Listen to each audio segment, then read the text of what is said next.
All right, time is now 6 p.m. and I'll call to order our regularly scheduled McMinnville Fire District Board of Directors meeting. Chief, roll call. Director Sparrow. Present. Treasurer Trapp. Present. Secretary Pratt. Present. Vice President Smith. Here. President Garvin. Here. All present and accounted for. Now I'll be after a pledge of allegiance and I'll call on Treasurer Trapp for leads in that. I pledge allegiance to the flag of the United States of America and to the republic for which it stands, one nation, under God, indivisible, with liberty and justice for all. Thank you for that. That takes us to changes to the agenda. Is there anybody that has any changes to the agenda? Hearing none, that'll move us to our consent agenda. On that, we have approval of our regular meeting minutes from July 20th and July 27th. Would anybody like to have an item removed from the consent agenda? Hearing none, I'll entertain a motion to adopt and approve the minutes on the consent agenda. I make a motion that we approve the minutes of the last two meetings. I second. All right, consent agenda is moved by Vice President Smith and seconded by Secretary Pratt. All in favor, signify by aye. All opposed, signify by saying nay. Motion passes unanimously 5-0. That'll take us to our next item of business, public comment. I do have 2 public comments in person tonight, and anybody on Zoom after we get through these 2 in-person public comments, if you raise your hand, we will unmute you and you can make your public comment as well. But first up on the staff here, we have Janet Redmond. Hi. Janet, you can step up here and just say first and last name and your address, and then for the record, Yes. minutes, and then we'll hold public comment to 3 minutes per person. Okay, Janet Redmond, 13700 Southwest Peavine, McMinnville. So the first item I wanted to bring up is, I know at the last meeting you discussed a branding committee and made a decision to not include anyone from the public or community at large on that. I wanted to offer, I didn't realize the agenda, it was going to be forming the committee at that to bring it up in public comments. But I have actually corporate experience, developing brands for employees, including a large unionized employee workforce, the public customers, marketing materials, websites, and you name it, kind of the whole gamut of development, all the way from a concept and an idea to, execution and helping figure out proposals for different logos, brands, websites, all sorts of things. Anyway, I was going to offer to participate in that committee, either as an official committee member or unofficial, invited to participate and attend. So should you decide to change your mind and include someone, or if formally or informally, I would make myself available for that. The second, I'm not sure you're the right body to bring this to, but I'm not quite sure where to go, so I'll bring it up. A couple of weeks ago, there was a fire up on Peavine. A tree caught fire because some guy was using a chainsaw, not really paying attention. Unfortunately, when they called it into 911, originally the wrong address was given. It's hard to see the addresses way up on Peavine. The issue was about 4 miles from where Peavine starts up to there. We have property up there, so we immediately went up to start watering down around each of the houses we have up there. Realized, based on looking online, the fire truck couldn't find the fire. It was really tough to see the smoke from the road.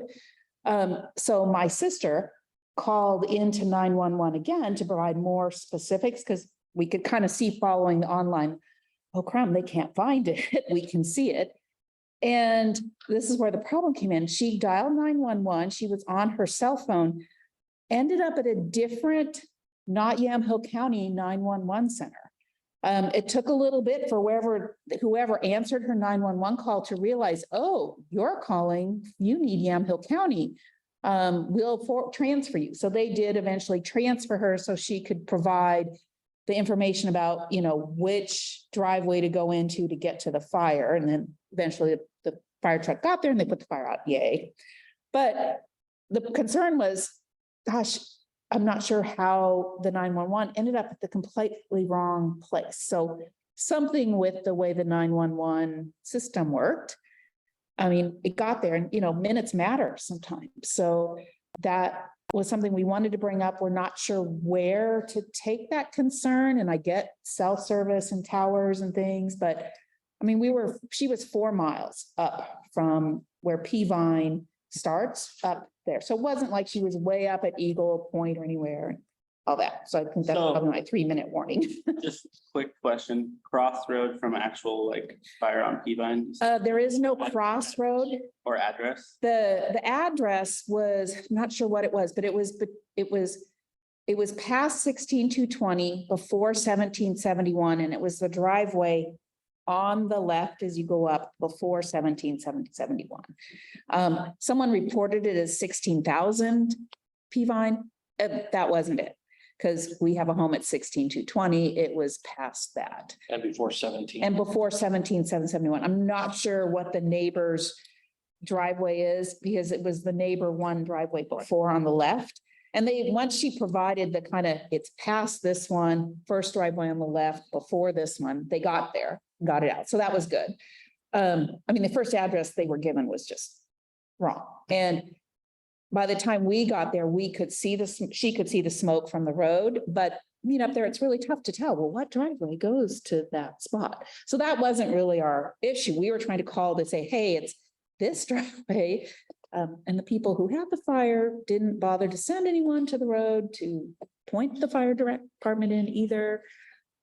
There's some, Your main concern, just for clarity. or it's the 911. Cell phone Wycom issue. Really, yeah, that the fact that the 911 call got routed to a completely different agency. She wasn't sure who it was, but pretty quickly they realized, oh, that's not our area. You need Yamhill County, and directed it back to the right 911 center, who could then take the call and do something with it. Okay, So not sure where to go, who to talk to, but I figured I'd start here. yeah, Chief and I can follow up with Patty at Wycom. Yeah, and I can go figure out what exact date, but it was like, I think a Monday evening, a couple weeks ago. Yeah, There was a tree. They I don't know. if the eventually date got will it make a out. difference. I think the location of the problem will be the issue. Yeah, because they definitely got it there. They did get there and put out the fire. And we can look up the address of the tree fire in the system. So I'm Yeah. fine with that. Yeah, so it was really the fact that the 911 call didn't get to the right spot. Okay, thank you so much for that. And like I said, on the branding, I am more than willing to participate and have a lot of experience in that area. Thank you. Thank you. So next up, we have our staff commissioner, Dennis Getz. If you could step up to the mic here and state first and last name and your address. Right. Literally.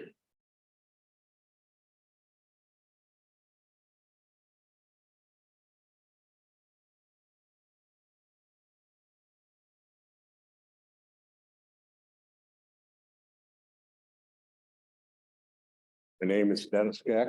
I live at 14325 Northwest Pheasant Hill Road, rural McMinnville, about 3 miles west out on Pheasant Hill. I have a quick issue and then I have something that I want to use my 3 minutes on. Would you allow me to do that? I started your 3 minutes, but let's see where you end up on time. Okay, the first one is, last 3 months have been pretty tough for us. My wife required your services, emergency, 2 times, I'm sorry. One for a blood clot and one for where she had to go in to have her heart reshot. She has a pacemaker.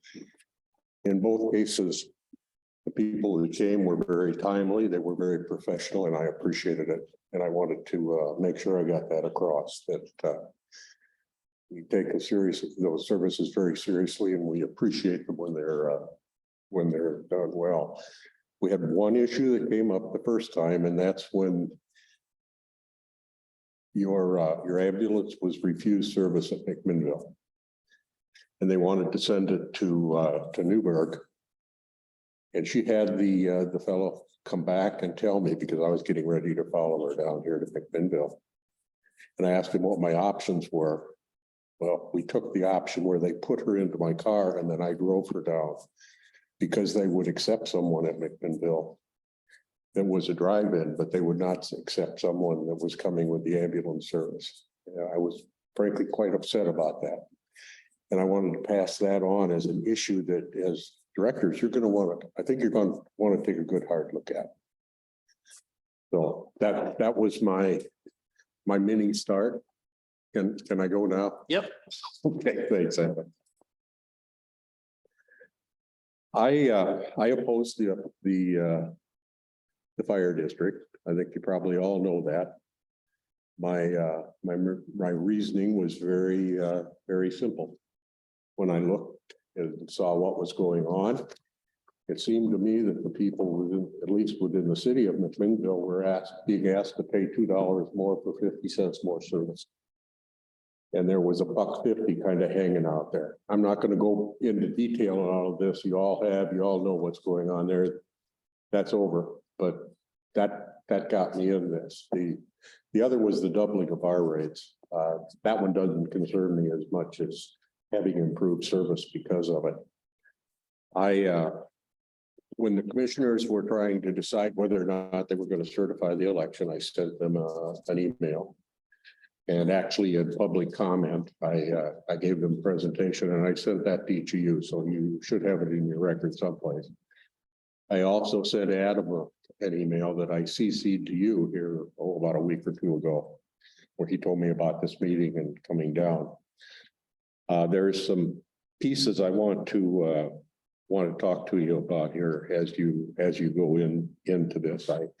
I couldn't find in the newspaper anything to deal with how you were going to go with your budget, but I was a bit surprised that you were going out for fire chief. I would have assumed that with the amount of time that was known, that there would have been someone in-house that could have been groomed and you could have hit the board running when this district first started out. And frankly, that disappointed me. I wished we would have had someone internally that you felt that could be the case. I am assuming there may be some people apply, I don't know, but that's another issue that you're dealing with. The other was, I was not sure that when a new district like this starts up, if it can start up with the union in place. I know that the people that work for the fire department come across, but I would think they would then have the option of deciding whether or not they wanted to have a union once they saw the kind of program and package that you were going to offer. And so that one confused me a little bit. I'm not sure how the transfer over here all occurred. There are two very important issues that I wanted to address here. One was when you go out and you charge the kind of money that's been charged to the people in this community for a district, I think you need to give them something more than just business like as usual. And my suggestion on that is that substation out on Baker Creek should be up and functional in 12 months. Now, Adam made a comment to me that you were looking at what, 2 to 5 years, something like that. My feedback to you is that I do not believe that's acceptable. I also believe it can be done. There's some things you need to do. You got $2 a thousand. That's a pretty good hunk of cash. You need to take 50 cents of that $2 and completely dedicate it to new equipment and new facilities. So that you know each year as you go through your budget, you have that money available to do that. That's not going to be in the mix of who's going to get paid how much and how many people are we going to have and that sort of thing. Adam also asked me something else. He said, well, you know of a place where we can put our station? Yeah, I do. Here it is. I'll put that in as testimony. How's that? Yeah, we can enter it into the record and it'll be in the adopted packet. Yeah. when Hill Road was straightened out, there's a big hunk of land up there. Now, I don't know who it belongs to. Whether that was deeded over to Hillside Manor, or if it belongs to the county, or if it belongs to the city, or whatever it is, but there's a location up there could they put a dandy substation. And I believe that if you go into this from the standpoint that this is the community acting, that these are people in the community that want to see this happen and want to be a part of it. You could put together a task team that could see that could happen, even to the point you were getting volunteers from the community to come in and serve different times within the station when it's up, doing the things that it doesn't take a certified fire person to do. So I really want to push that particular point very heavily tonight. I don't run out of time. Yeah, we're probably 6 minutes in now, so if you could wrap it up, appreciate you coming out. Okay, I really hope you'll do that. The other thing is there was a lot of discussion, and I know Kip Johnson was concerned about these folks that hit a fan in the district right now. And he just wasn't sure what that did with their insurance. I believe you need to be in a position that by the time this first year is over, insurance companies know very specifically what's going on here, and that frankly, you rate considerably higher from the standpoint of service and background and training and all these other things than what you have right now. And those two things could, I believe, go a long ways to help people try to maybe understand a little bit better why our rates doubled and why in the city they ended up paying $2 for 50 cents more worth of service. Thank you, Dennis.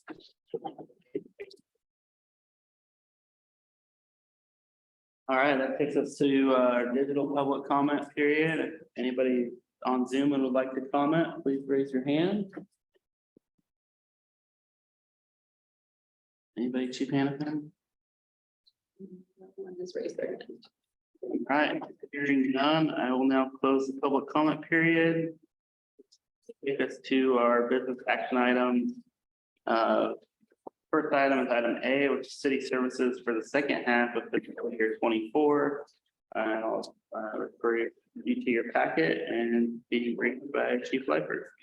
There were some questions at our last meeting for some follow-up and support information as to what some of the costs might be and what some of the software products that were being used, or if the QuickBooks was being used by other agencies that were similar to us. So that the report you have in front of you addresses a couple of the questions that were asked by the board. Both of the items that are the remaining recommendations are based off of the decisions made at the last meeting to not move forward with an RFP for right now and hiring an accountant for standalone services just because of the timeliness. And the other, what we took off the table was using the city past the end of this fiscal year. So these are the two remaining options that were left to the board as a result of that, those decisions made.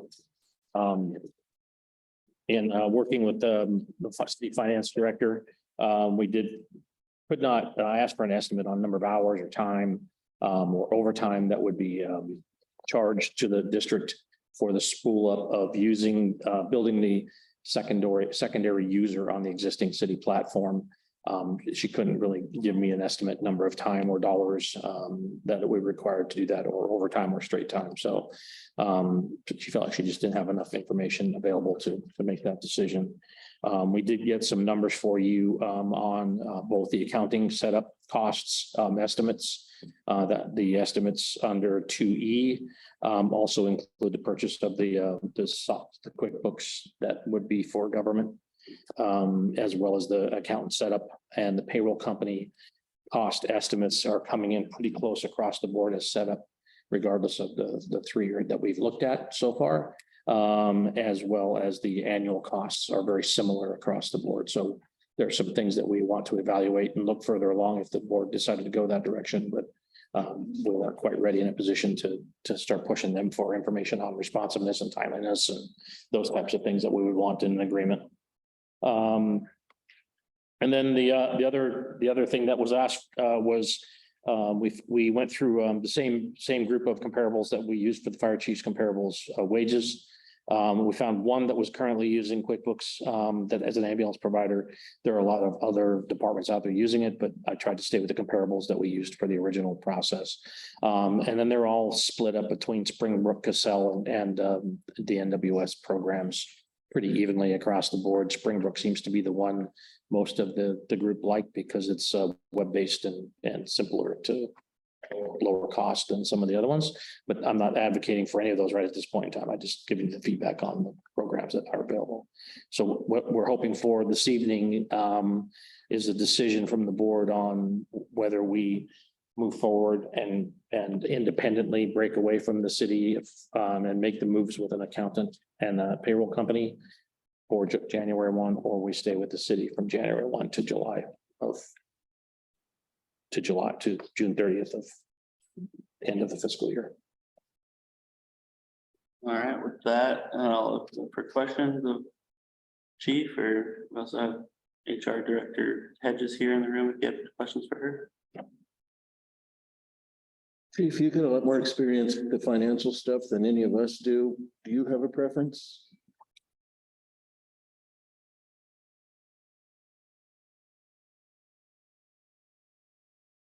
I think either way. So here's the benefits with staying with the city is that there's not going to be a lot of fire department staff time spent in the next 5 months setting up. There will be obviously staff time that we pay for, but there won't be a lot of fire department staff time set up. There will be more fire department staff time set up used in setting up the QuickBooks with the accounting and the payroll.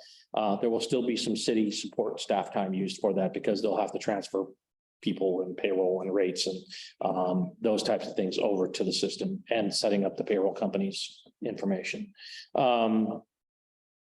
If we stay with the city, you're going to end up having to do a process again and set up again as an organization.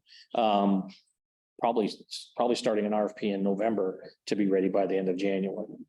If we make the move now and separate, start working towards separation for January 1, you could stay with the accountant, QuickBooks and payroll company for a year or so while other issues that are more pressing work out and then transition into a well thought out financial process with your administrative team that's in place. It's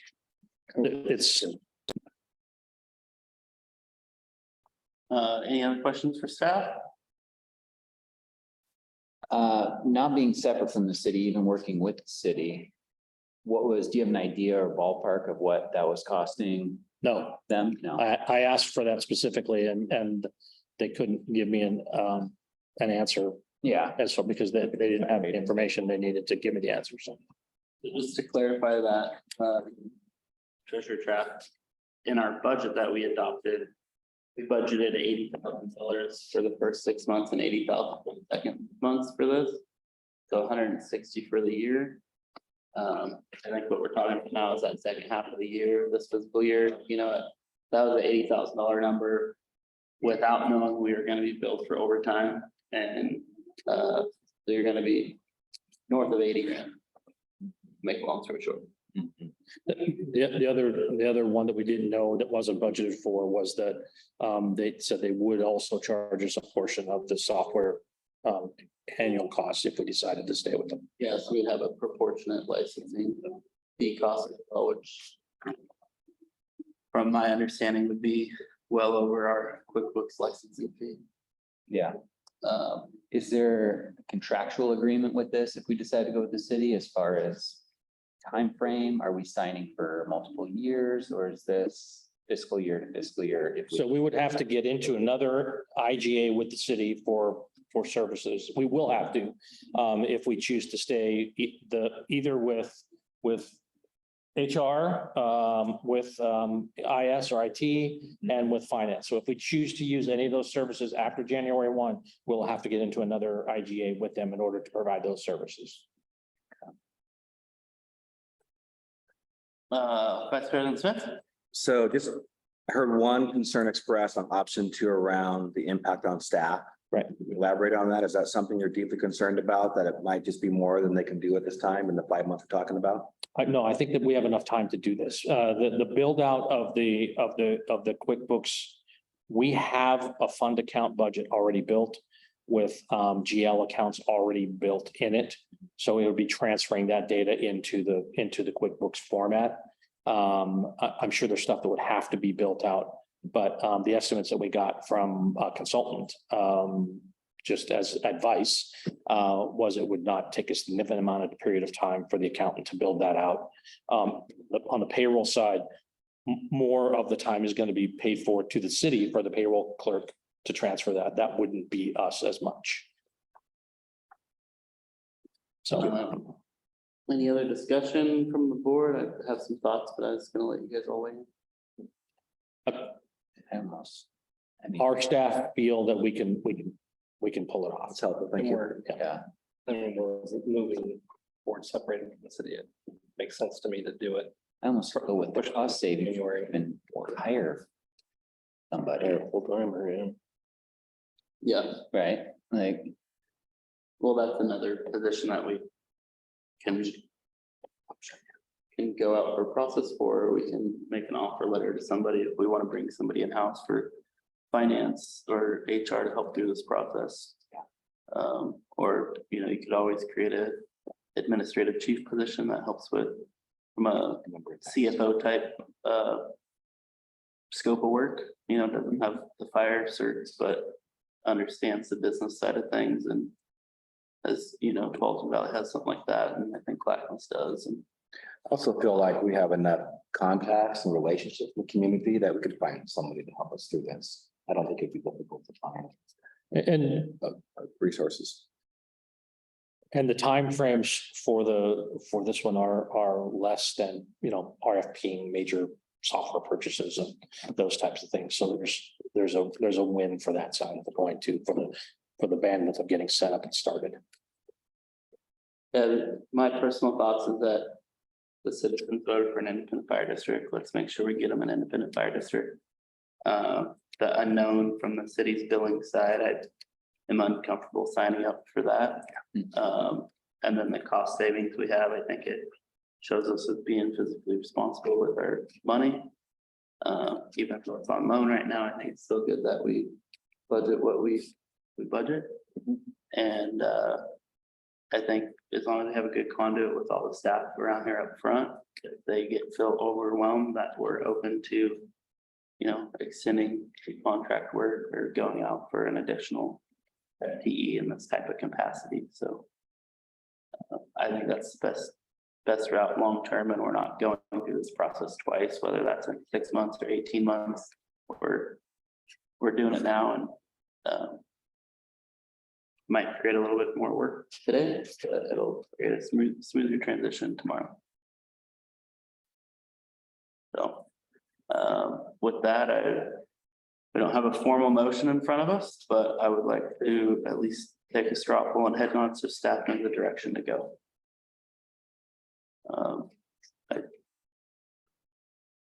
Option 2 draft or option 1? I was thinking option 2.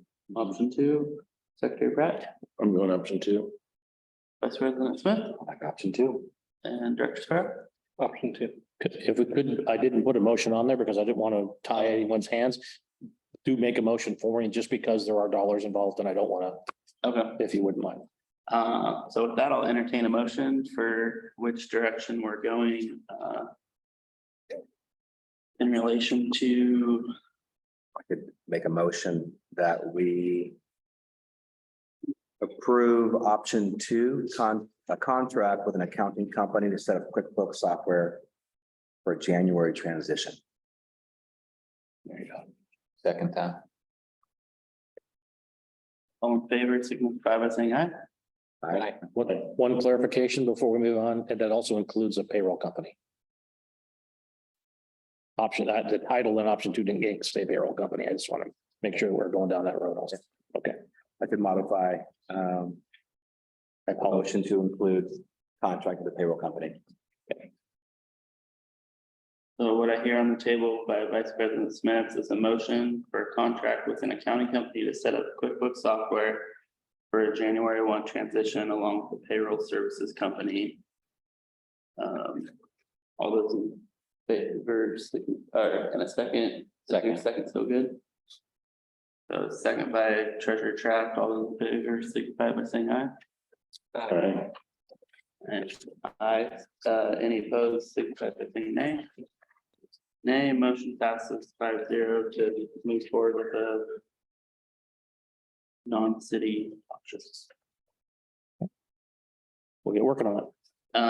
We'll notify the city that they can refocus their efforts and Sounds good, and thank you to all the staff that, weighed in on that, made sure that you could see that through and we weren't suffocating you and our desire. So that takes us to our board policies 5 through 8. That were in your packet. Much like the previous meeting, I'd like to go through those one by one, and then if we agree to adopt all of them, then we could make one motion and adopt them together. But if there's anything you guys want to pull out, or wordsmith or edit, for sure, call it out. We can always table a board policy and bring it back too, so don't feel like you have to adopt all 4 tonight if there's something you're uncomfortable with. With that being said, I'd like to recommend or make a motion that we postpone reviewing board policy 8. It's so connected to board policies. But it might be better to group that with 9, 10, 11, and 12. Okay.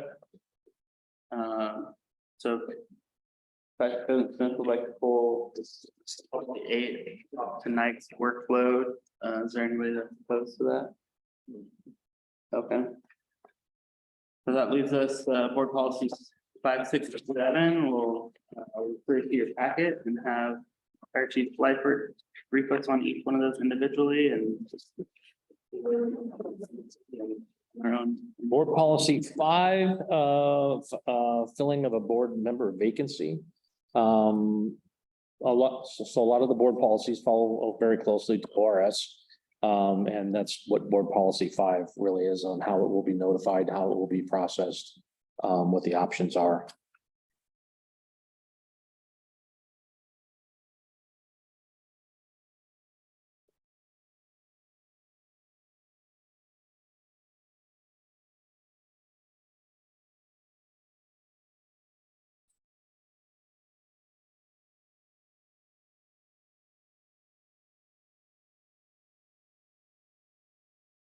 All right, open that up for any thoughts? Any wordsmithing?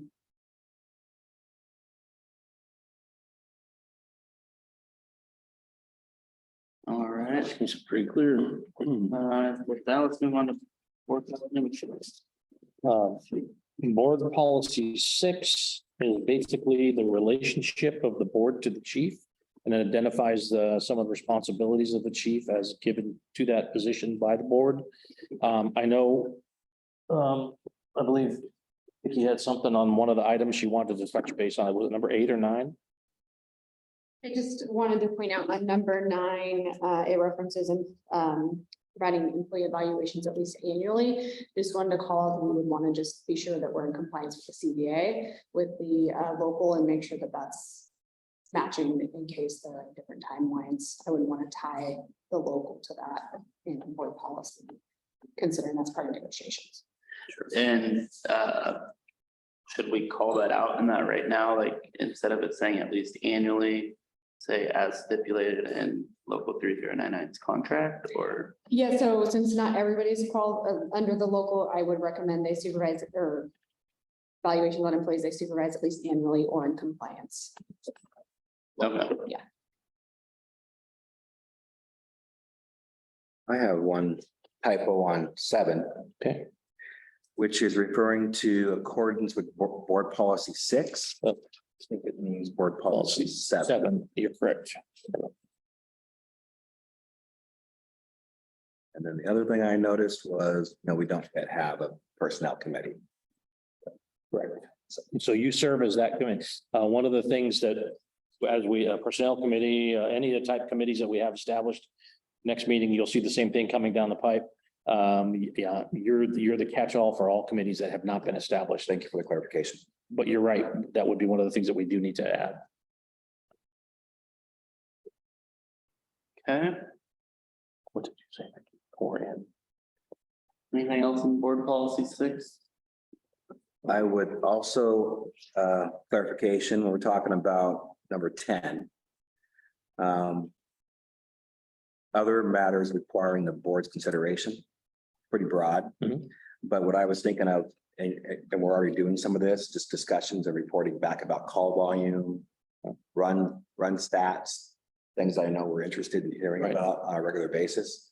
So can we just assume that's wrapped in the other consideration? Absolutely. One thing I haven't had the opportunity to do is in my chief's report, if we were on like a regular cycle and weren't like trying to build the business, within a month and a half, I would, my monthly reports would be giving you statistical data. Matter of fact, I asked Chief Law for that. He gave it to me and I didn't get a chance to put it in the packet. Statistical data, things that are going on within the organization. My chief report would be a written report to the board, handle a lot of the things that we're dealing with on issues that are going on within the community, things that we're doing, those types of things. So that would be, if that's what you're looking for, Yes. that would be exactly what my goal is to try and get to. Thank you for the clarification. I'm fine with the language as is. Okay. Clarification on item 2 on board policy 6. So where it talks about that board's personnel committee, then in board policy 7, it talks about the personnel committee or a task force of the board. Is that language that we would want to add into 2 as well, in case we wanted to do a task force instead of a committee? What number is the task force at? I'm sorry. Chris, So Board policy 7, look. Oh, policy 7, sorry. Under second paragraph under process. I see it. I don't know if we were then limiting ourselves in board policy 6. We want to add it or find what it being just a committee.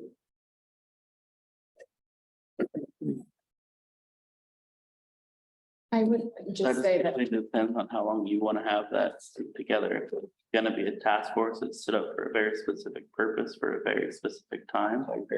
Whereas if you want to have a rolling committee and they might only meet quarterly, that's where the more the committee flow comes in from a city perspective. And as we build your personnel committee, they'll have rules of things that they're going to be engaged with, which are going to have confidentiality rules and personnel rules and that type of stuff, whereas the task force wouldn't be engaged with that kind of work.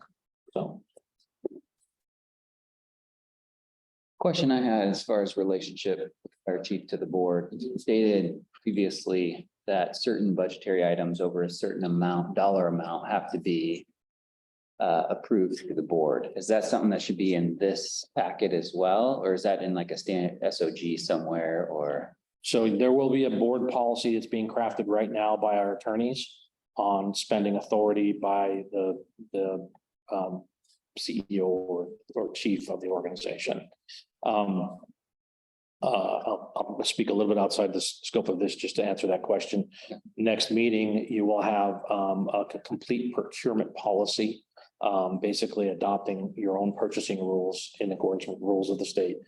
And that policy, it gives the authority for the board to do a lot of things outside the scope through normal modifications. So you can reduce costs, reduce time spent on formal processes because of the smaller organization.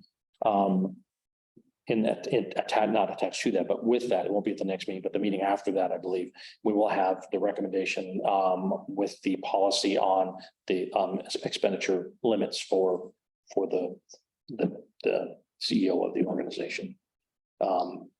Because there is going to have to be different than What it has. than what it has been.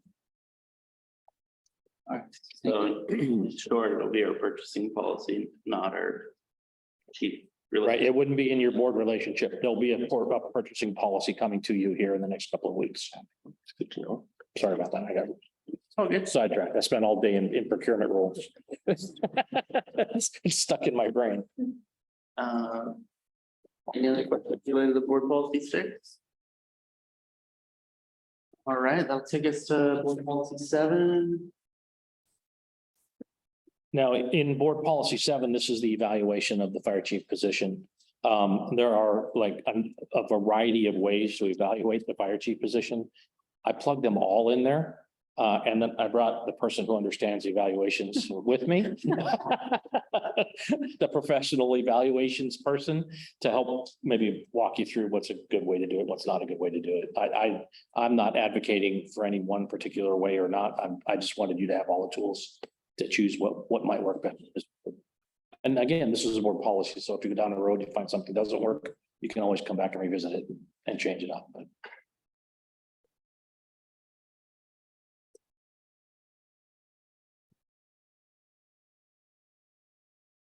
So with that offer, I guess I would ask. Does this seem appropriate process for evaluation for fire chief in your Yes. opinion? Pretty standard. Rich mentioned that there's several options listed there, the bulleted list that you see. This really represents more of a 360 evaluation, getting feedback from not only the chief himself or theirself, but then also from colleagues, coworkers up and down the line. So it's just really a 360 approach. Because this is board policy, you could say all of these must be included in every evaluation or some component of these, depending on how in depth you want to go with every evaluation.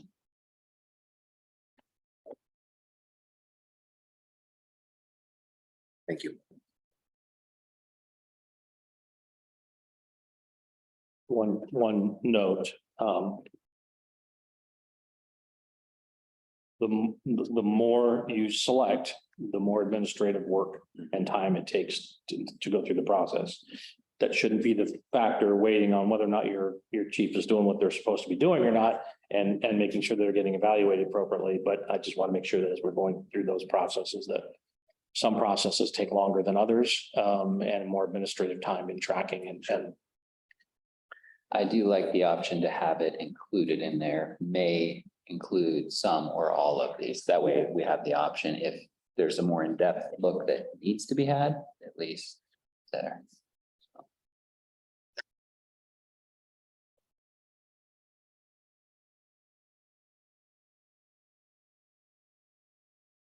I would like to leave it as complete as it is. Following Treasurer Trapp's thinking of, as we go through those evaluations in the years to come, the personnel committee and board of directors can figure out how involved they want it to be. I think, different years will call for different things, and relying on who heads up HR for this district at that time will be imperative as well to know that we're getting a 360 from line step when we need to, and we're getting what we want when we want it. I would hate to create a limited list or a have to have list, and then it's just paper tigers that don't really mean anything 3 years from now. So with that, I think we have board policy 5, 6, and 7 ready for a motion as amended. If there's anybody that would like to make a motion to adopt board policy 5, 6, and 7 as amended, I would entertain a motion. Make a motion. That board policy 5, 6, and 7 is amended. All right. Motion made by Director Sparrow and seconded by Secretary Pratt. All those in favor signify by saying aye. Aye. Aye. Any opposed signify by saying nay. Motion passes unanimously for board policy 5, 6, and 7 as amended. Mr. President, I just want to verify the amendments. The edit or the typo on number 7, or in compliance with CBA added to the number 9. Was there another one that I missed? Was talking. I apologize. There's a typo. Call that one out, number 7. Yep, got that. Okay. Yep. And We had discussion on other stuff, but I don't know that we Discussion on decided to items. change anything else. Fine, yeah. Okay, yeah, another just clarification. okay, all right. I've got it then. All right, so with that. That brings us to item C, which is consider first reading of ordinance number 23-01, an ordinance prohibiting career and volunteers and other district employees and volunteers from serving as a district director. And there's a copy of that in your packet. I'll refer. If board policy 2, the board decided that they like the concept of reducing the potential conflict. In order to make that policy live and accurate, we had to establish an ordinance. According to 478.050, the ordinance you see in front of you provides those restrictions in place. And what, given the nature of district rules versus municipal rules, when we come to reading the ordinance, the president can ask if you read it by title only, or if you want to read the full ordinance, and you'll have to have consensus. This is for the first reading. We cannot do a second reading in the same meeting.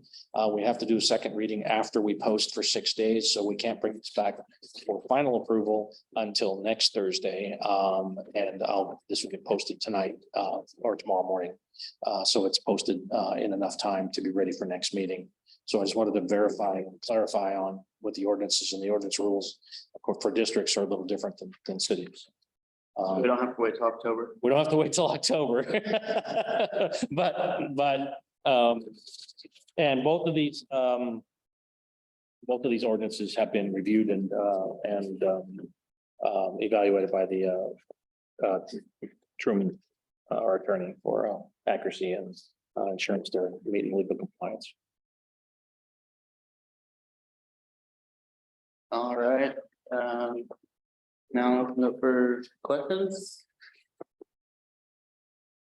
Hearing none, any discussion?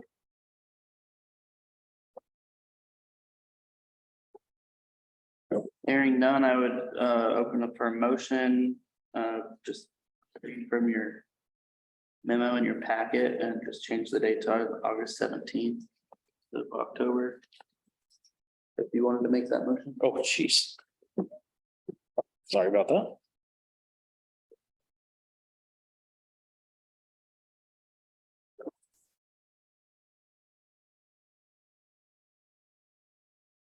Motion?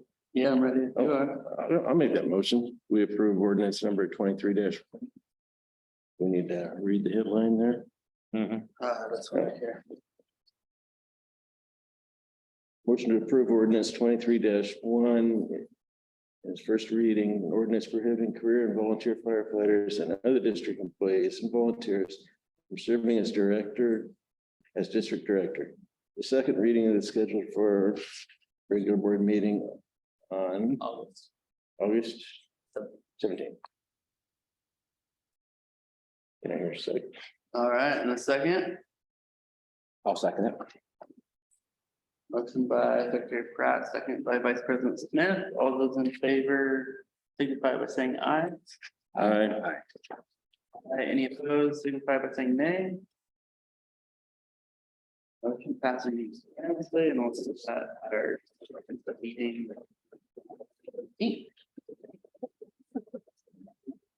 Next ordinance, the first reading of ordinance 23-2. An ordinance to allow the McMinnville Fire District to adopt fees and rates for district provided services and for allowing future board amendments by resolution. For Chief Lifer. So I'd like to clarify the same typo that we just did in the ordinance down in the recommended motion. For some reason, I'll be moving everything forward to October. I don't know what I was doing when I was doing that. Booking your vacation. Yeah, I've been booking something. I'm not sure what. This ordinance, ORS 478-410, allows fire districts to charge, to establish and adopt fees and rates for the services they provide. And this ordinance allows the district to do that and provides a list of fees that the ordinance provides the list of fees that would be allowed to charge rates for. If those fees are approved through the ordinance process, you will receive a resolution that will actually list the charges or the rates for each fee that you're approving. If you pass the ordinance and the fees are passed as they sit, there is no need, you do not have to put a rate on the fee that you pass when you pass the resolution. It's just the process of an ordinance process is more complicated and convoluted and more time consuming. So changing an ordinance is difficult than changing a resolution. So the fees were listed as all the fees that we're eligible to charge for. But if down the road, the district chose they did not want to charge a rate, you would have the ability to charge a rate, but your rate charge could be zero on your resolution and that you wouldn't be charging a rate. You'd have the legal authority under the ordinance, but you've chosen not to charge that rate for whatever reason. And that would be a.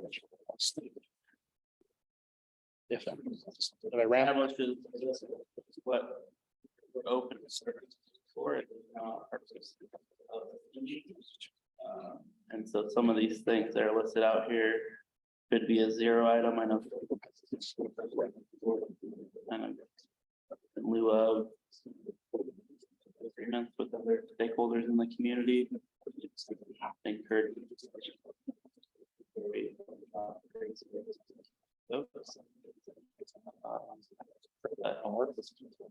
That's all right. So. Chief Wyford, Yes. in your opinion, is there anything in this schedule that haven't seen before that appears to be unusual?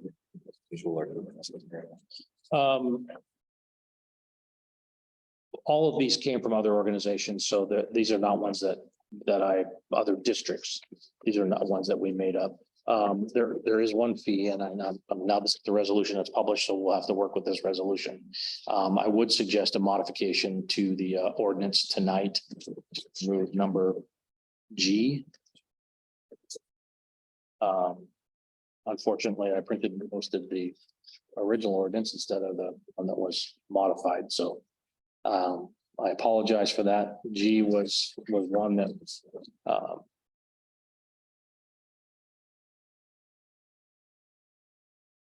I had not intended to have in this resolution that is fee that is allowed to be charged. But given where we were a year and a half or 2 years ago with our community, I didn't think it was wise to put that in there. It was accidentally left in the ordinance. So I would recommend that item G be deleted if the board chose so to do that.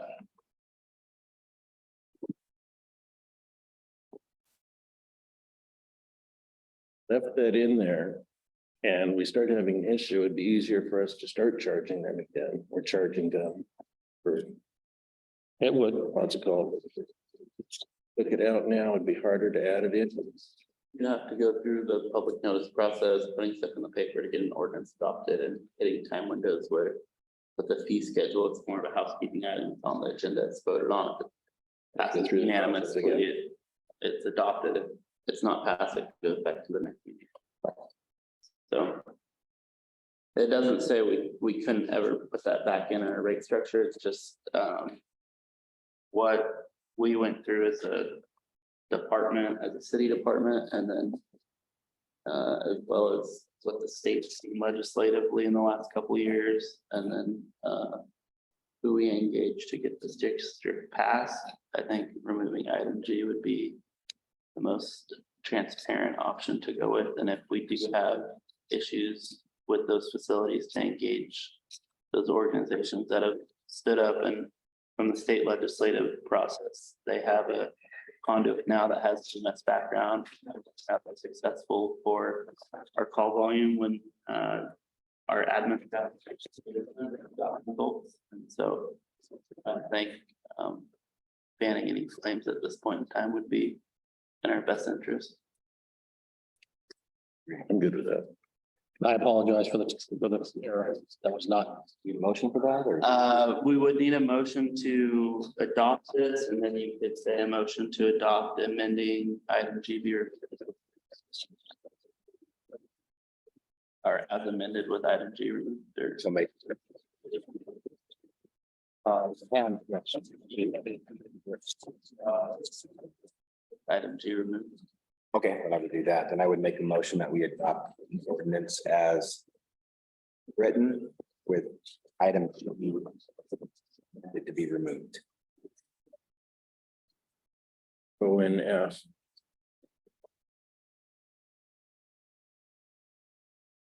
That the district transport the patients to an emergency room or to a helicopter landing zone. Us, a district, should be in a district ambulance. Transportation services. Ambulance transport fees? Yeah. Yeah. Definitely. Oh, using. Okay,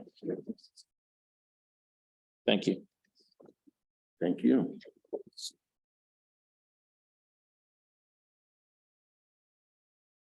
All right, so we have a motion on the table by Vice President Smith to adopt ordinance 23-2, amending as amended with the removal of item G and.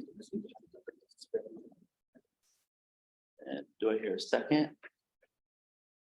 Second, Can we, you want to? yeah, we need to read it verbatim, yeah, for the ordinance. Sorry about that.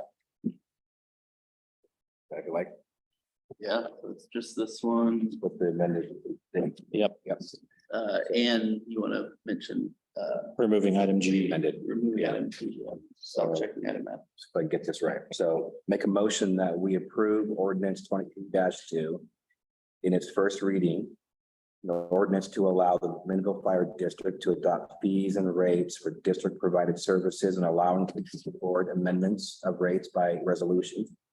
Second reading is scheduled for the regular board meeting on August 17th, 2023. Recommend this as amended by removing item G. Spell check on item 7.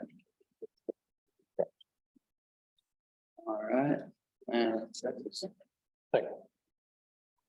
That's moved by Vice President Smith, seconded by Director Sparrow. Aye. Any opposed?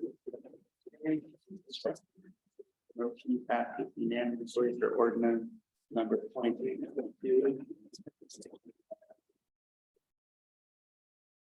Take us to our other business, board committee and liaison reports. First up would be LoSAC, which is Treasurer Kraft. All right, I met with Larry Gidding and all the other day to talk about the LoSAP program. They're looking at transitioning from what used to be a defined benefit program to a defined contribution program.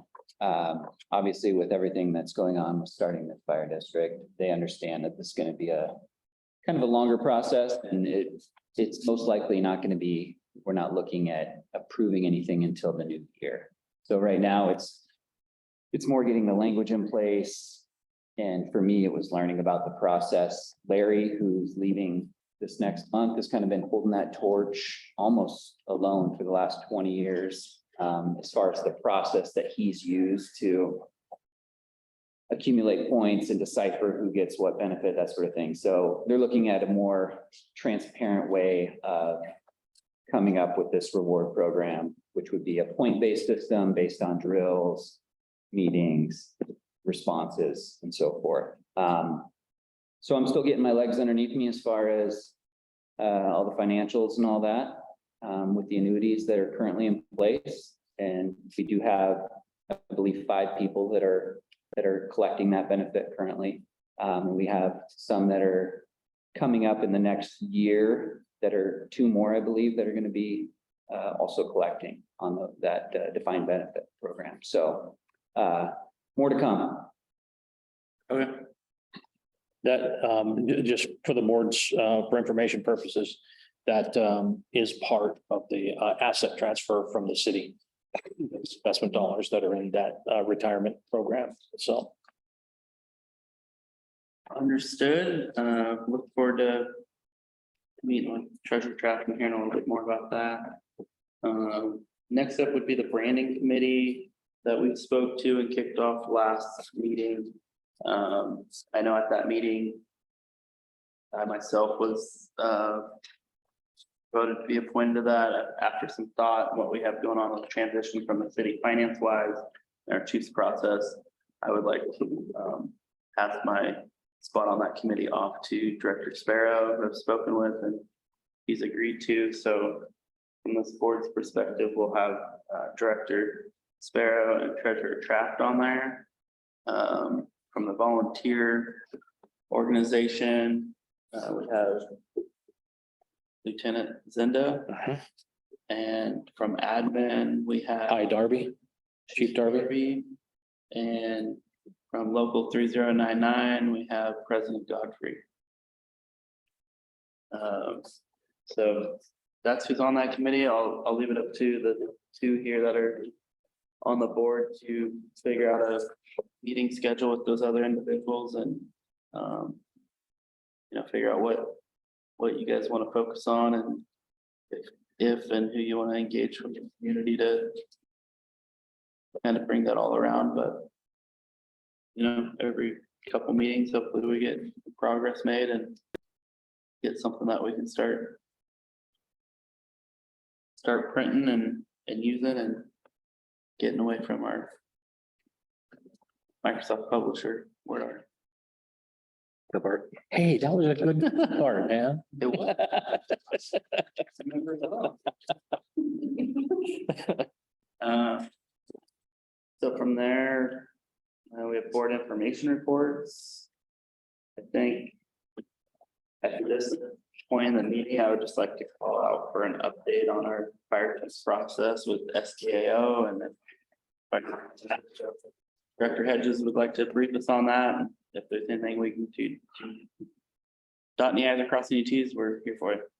I have a major update for you. I did send the information to SDAO with the job description, the salary, and then the pictures that they had requested. So we're just waiting to hear back from them at this point. We have a scheduled report for the board for next meeting, so we'll be sure there's someone here from the state to report out. Roy, who was our point of contact, was on vacation until yesterday, so. And I don't know if he got back in pocket to catch up with SDAO or not, where they were at. Okay. I'll let Director Smith go.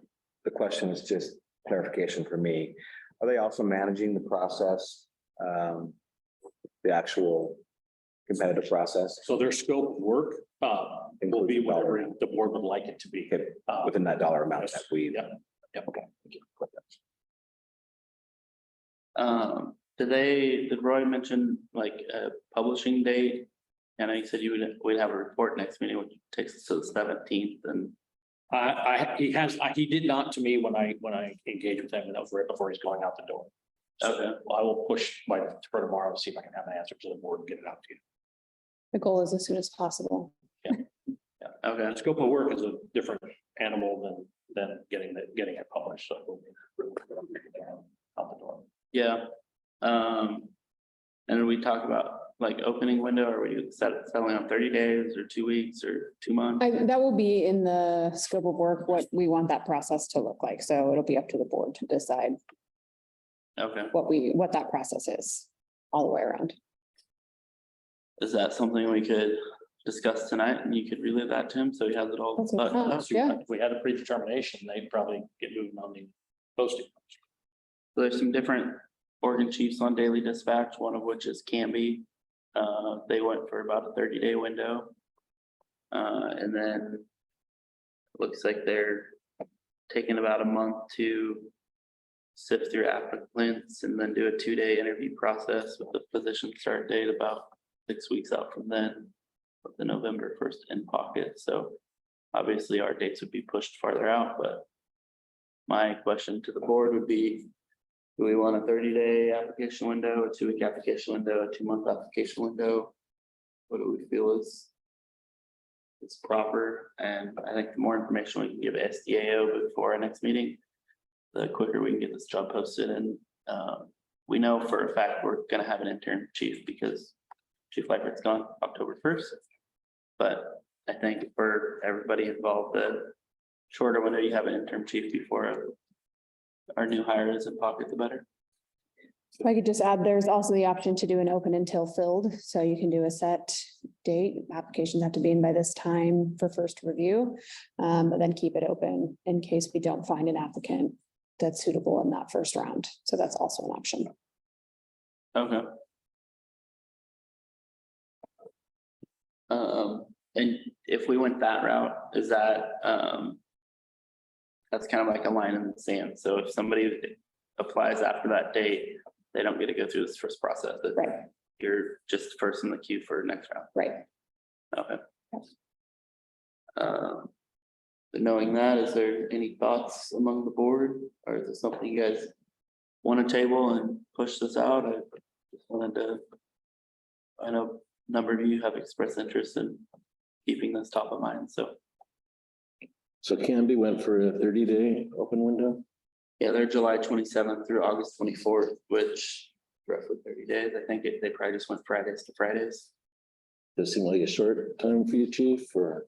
No, I think you'll find most of You the okay with that? jobs out there are, unless it's a second posting, most of them are around 30-day. I don't, we'd want to go. any Seems faster. reasonable.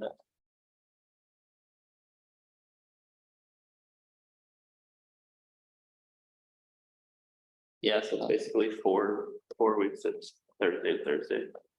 4 weeks separated. Seems to me 30 days would be appropriate, would be reasonable, like this, which seems to be standard to me. I've seen that before. Oh, yeah. And would you like to cut that out? Like if that's our first review date and kind of leave it open and somebody applies down the road and for whatever reason we don't land on somebody or they wash out That might be option. through the backgrounds or Sense. leave that open? Okay. And then how long, that's kind of more of a Vicky question, I feel. How long do we need to review applications? They're taking them. They're doing their interviews a month out from their closing date. Yeah, first of all, I just want to say I recommend the approach of having it planned out ahead of time and putting that in the job posting so that people know when they apply, this is when interviews will be held for planning vacations and things like that. So I do recommend that approach and kind of planning that ahead of time now and looking at what the process will be.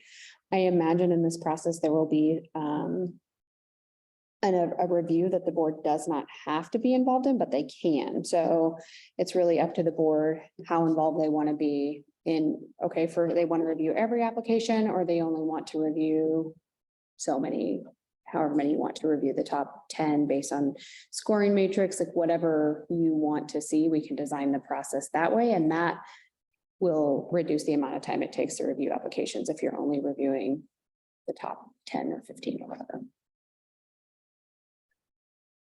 I don't know, we want to see every one of them. Yeah, I mean, you don't know how many you're gonna get, but Yeah. I guess that's also something you could create a task force, and if two or three of us wanted to see every one of them, they could dive into the weeds.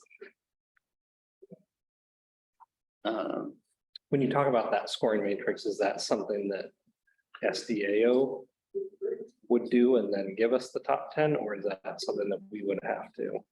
Sounds like we can decide what we want that to look like. Whatever So, process, we would, That's if there are things that we want to be involved in, Mhm. we can absolutely be involved in. If there's things we want them to do for us, they'll absolutely do it for us. as far as the matrix itself, we can also decide what goes on that. So what's important to us when we're looking at applications? Is it that they have all the required education certificate, those kinds of things? Do they have experience? Like if them having experience as a chief is important, we can add a scoring component for that. So it's really up to the board what's important, or we can tell SDAO, you decide, and just send us the applications.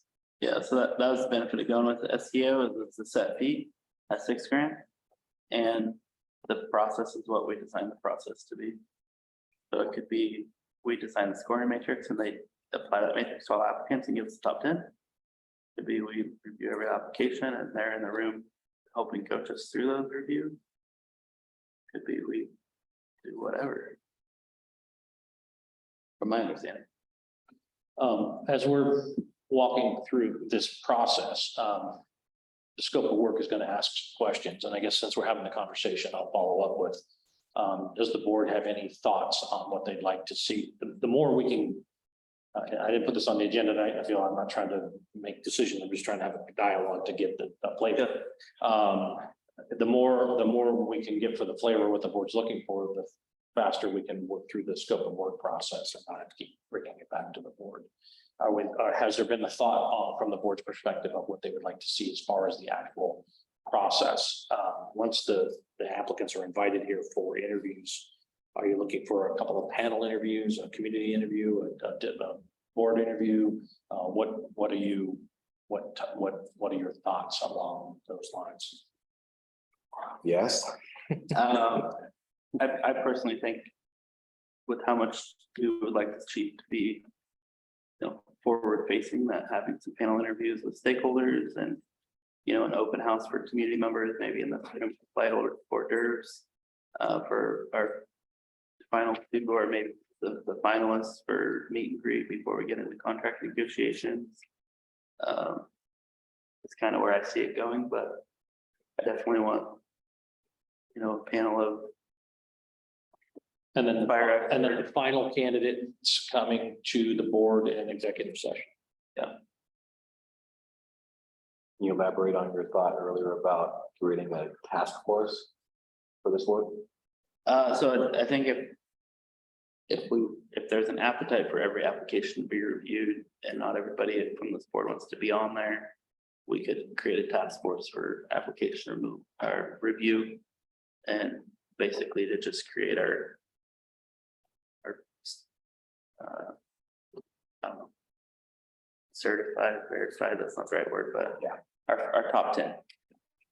And then I think from there, the whole board needs to be involved in our top 10 if we have that many applicants. I would feel like, I think it would be great if we could all review all applications. Not knowing how many we're going to receive, what kind of workload that would be, but I imagine that's something we can create a score sheet, go through them. But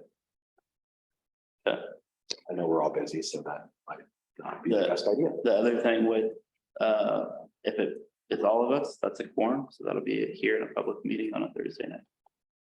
Or right, or no? I just worried about a confidential Oh, application of applicants. so My suggestion might be to have a task force to help design the process and get to the top, whatever, maybe percentage or top 10 of candidates and move from there. I've reviewed applications quite a bit. And it's very time consuming, especially considering you have to provide scores for every component that you're reviewing for every single application. So that's just my recommendation. Nice. Like maybe been there.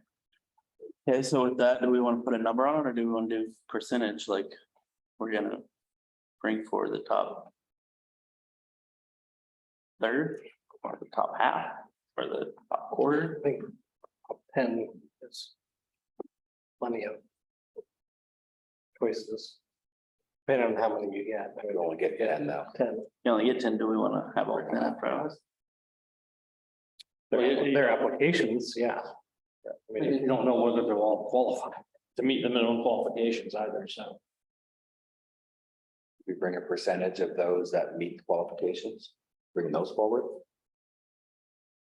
And what percentage would you like that to be? I have not, I don't have a clue, quite frankly, as to the applicant pools that are out there, the numbers that are coming in the door. So, yeah, the SDA folks probably would, because they're running some of these processes right now and they get a feel for the kind of numbers they're seeing, but.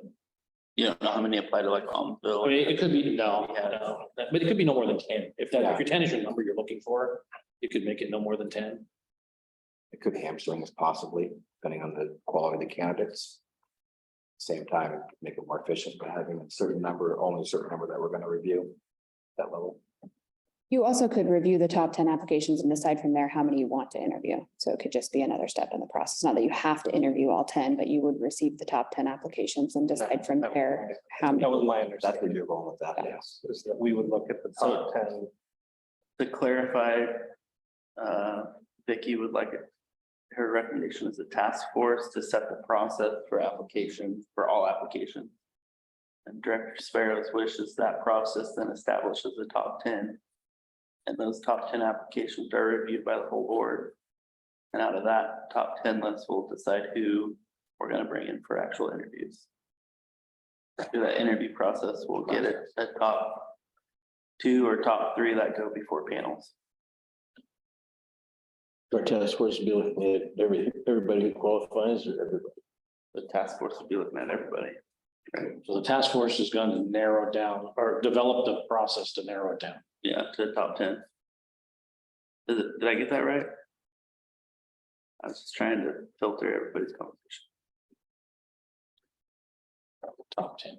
And does that sound efficient to you or efficient-ish? Yes. The board would then evaluate the 10 to determine how many they want to interview. Yep. Or move into the interview process. Yeah, I'm sure SDAO has a scoring guide. This is the first time they've done this, right? Yeah, they Right, will. yeah. They will, yeah. But what I'm trying to do is try to get some feedback. So once we get them on, we kind of, Yeah. we get it moving. I understand. and the top 2 or 3 finalists would be going to panel interviews. You want to identify a number on that? Or you want to wait? Do you want to identify? I recommend waiting because you might not have very many strong candidates and you might have 4 strong candidates when you only wanted 3 and then you're knocking one out when. Okay.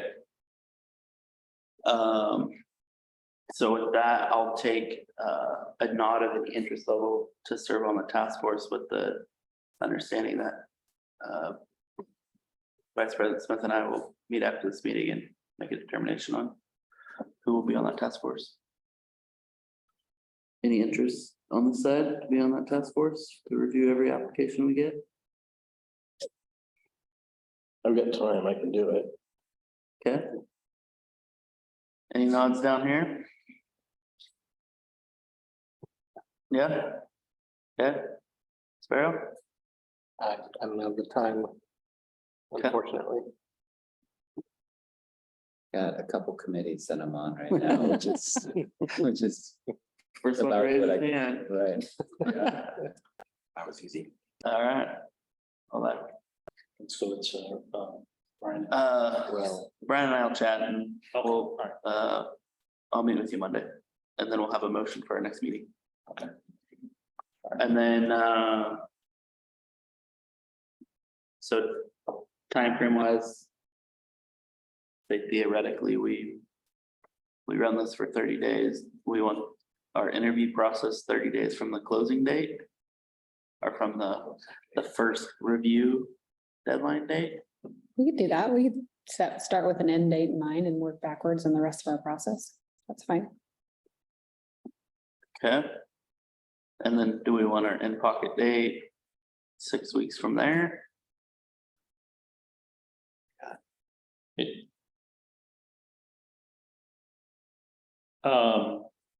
Is the fire chief going to be required to do all the same testing that the employee that I was required to do as a fire chief?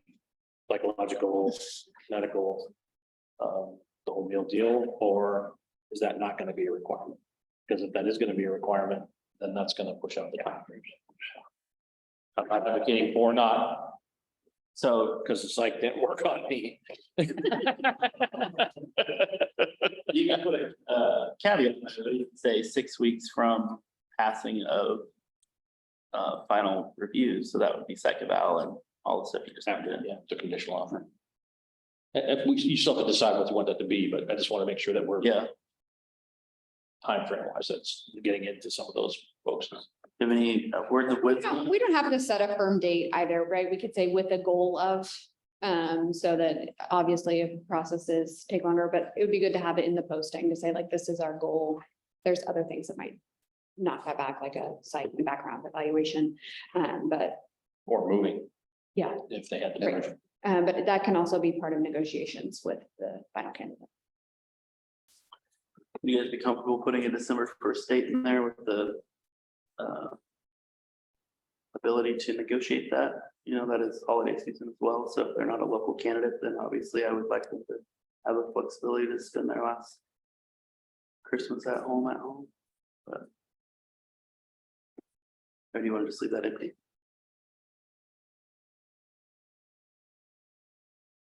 Can't leave it empty. I think it would make sense to leave it empty for now. Give us some flexibility. Well, they can know more soon. Okay. Anything else you guys need for job No, I think, posting process? Got enough to send an email tomorrow? yeah, we got enough to get started on, so we can catch up with them, get going. Okay. I apologize for taking up so much time. Nope, I just want to make sure we got anything we can get out of the way. Thank you for everybody for taking the time and discussion. From there, that'll take us to information only items. Department reports, starting with local 3099.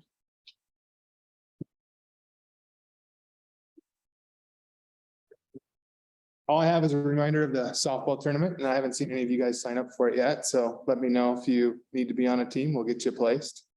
And, moving forward with the branding committee and, I'll reach out to you guys, but pretty excited about getting that going and a lot of ideas with that, so.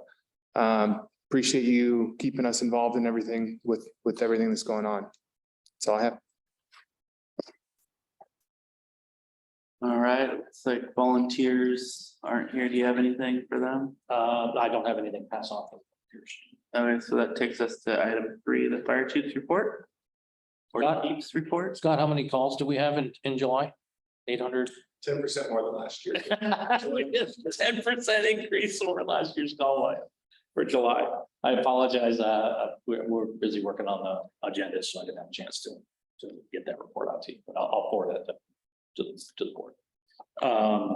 When you do that, will you have fiscal year in there too? I can put fiscal year if you'd like. I have last fiscal year broken out by NIFRS category. I'll send that. I actually have last 5 years broken up by NIFRS category, and then we'll put July's in there as the most current. Okay, thank you. As far as my report, my focus for the last couple of weeks have been with the fast pace of the meetings, trying to keep up on stuff, but we have a big agenda next week. And I can wait till next meeting, but I want to give you a heads up. We have both of these ordinances back again, cleaned up, ready for the second reading.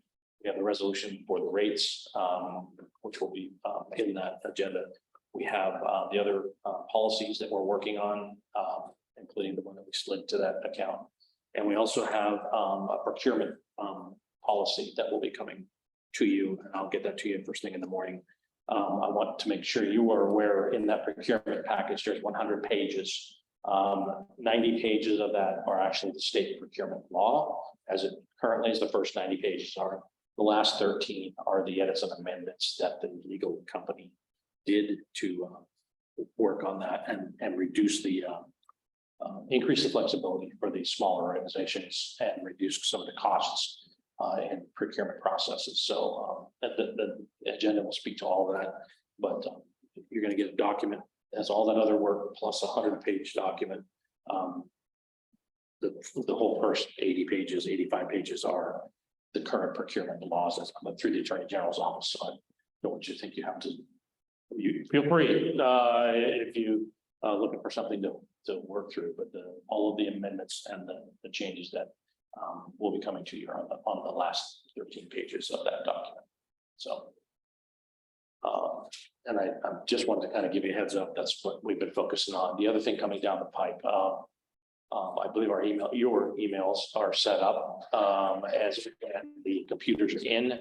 CIS is working on getting those computers up and running. So if they're not here at the next meeting, they definitely will be here by the meeting after that. So. Awesome. The other two chiefs in the room, anything? No? And that takes us to item B, which is correspondence. I myself haven't had any community emails, but anybody else had anything come through that they want to enter into the record? All right, item C is informational items. Then we had some training. Anybody still wants to get registered for those, let Donna know or Scott. One thing I'd like to bring up under the informational items, we just received a message from SDAO that they're soliciting grant applications. They're matching grants to micro grants, basically, for safety and security. They either match up to 5,000 for computer security or cybersecurity, or they'll match up to 2,500 for camera or physical security. So we'll probably take a look at that, see what we can do, what our plans were for this year already, and see if we can match that up and get some matching money in the door.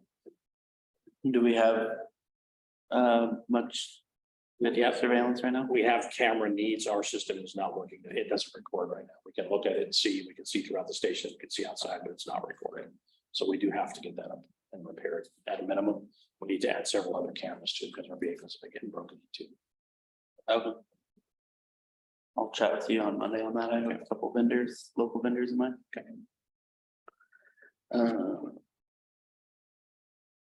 Any other informational items from the board? My shift schedule of next week and the following week, I will be on shift. I've been unable to obtain permission so far to zoom in, so I'm hoping to get that, but there's a possibility I may not be allowed to zoom in. Okay, just communicate that with me and we'll make it excused if need be. Appreciate you checking in though. Any shift work coming up for you on Thursdays? No? Plenty of Kelly days to go around? Yep. I just had a procedural question. So Mr. Gex came in, threw some questions out there. Anybody who's viewing, has got those questions in their head now. When do we answer this? Or how do we answer this? So, public comment. We typically want it to be a one-way conversation just to take feedback. Otherwise, you can get in the back and forth that goes on for long period of time, depending on the issue. Pretty much every question Mr. Gex asked, I already answered in an email 2 weeks ago. Okay. But, you know, from a council perspective, I've always just asked for contact information, which is why we have these forms. And as a counselor, I was just responding directly to the citizen. Okay. But I mean, I'm open to whatever you guys want to do. If you want these public comment cards to be contact information to be emailed out, or if you just want to request them, I've always just requested individually, or I take notes and search my inbox, see if I've emailed with that citizen before, and then I already have their email during public comment. So My thought is he threw it out there that we should build a fire station within 12 months. Well, no, we can't. That anybody who's watching doesn't know why we can't. yeah, and a short recap of my email, I responded that this was always presented as a 5-year plan minimum in our informational campaign for this district, and that we just finished up month 1 of a 60-month marathon, and that we have to set the foundational pieces of this organization. And after we get the business side of it taken care of, then we need to create a strategic plan, probably through a facilitator. That will be our true north compass, and update our data, because the consolidation data was figured off 2018, 2017 data numbers. And so if we're going to make decisions based on data that's 5 years old, I don't think that's in the best interest of our citizens. So if we can get into a strategic planning process the first part of the calendar year and close that out by the end of this fiscal year, that gives us actual data that's current, that we can make decisions off of. Obviously, there's things we know we need. We know we have very old apparatus. We know we have outdated SCBA's. We know we have the first out engine that's not fully staffed. But when you're talking about real estate transactions that have generational impacts and millions and millions of dollars of capital outlay, I don't think starting a substation in 12 months just to appease a couple citizens that live on that side of town is in the best interest of the district long term. My email went into a lot more detail, but that's the cliff notes. Agreed, thank you. Yeah. So with that, any other informational items? So our next meeting will be Thursday, August 17th, here at Station 1 at 6 p.m. And with that, I'll adjourn the meeting at 7:29 p.m. on August 10th.